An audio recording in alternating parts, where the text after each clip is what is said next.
I sit in about 100 corporate dinners a year. I sit through 100 attempts to amuse delegates a year, entertain them.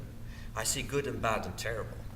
I sit through 50 CEO speeches a year by Fortune 500 companies, and I have to follow them.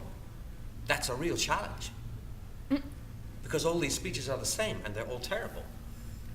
And they all basically say, well done on the last quarter's numbers and Excel spreadsheet profits, and we confused the analysts, and we increased market capitalization by 3.2%.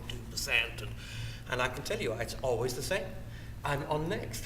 My heart is pounding. I'm seeing the energy level disappear in the room.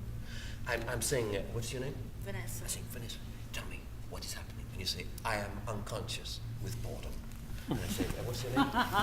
Elizabeth. Elizabeth, help me. What do I say next? I have no idea. I haven't been listening. What's happening? I've been doing my BlackBerry. This is the CEO of Fortune 500 company. And you know the speech, because they're always the same.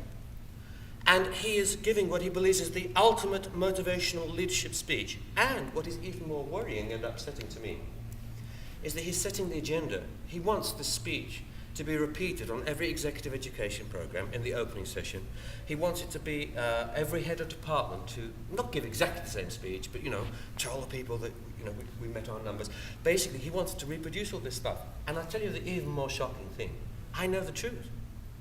I will be sitting next to him over dinner tonight, and I promise you, he will not be talking about Excel spreadsheet numbers. No. Or bottom line profit. What will he be talking to me about? Huh? His daughter, who got married last week. Personal things. Yeah, his daughter Maybe got playing married golf last next. week, and he's not sure that he likes her husband. He was talking about his golf score, because actually he's got a bad hip and arthritis, and he really needs a new hip, and he's too scared to have the operation. But actually, he will also be talking to me about the other passions in his life. He'll be talking to me about the fact that they've got a child who was born with some brain damage, and as a result, he has given his whole life to raising money for people with cerebral palsy. And in fact, he can't wait to retire, because that's really what he wants to give his time to. And then I will touch passion. And we left passion behind when he stood up and spoke. And I know that in that room there was passion.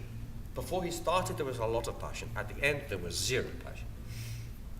So when I say I see good events, I see bad events. I see so many common things going disastrously wrong. For me, I'm so pleased to be here, because I have an opportunity in one go, in 45 minutes, to talk to 4,500 people who are responsible for, hopefully, creating better events in the future.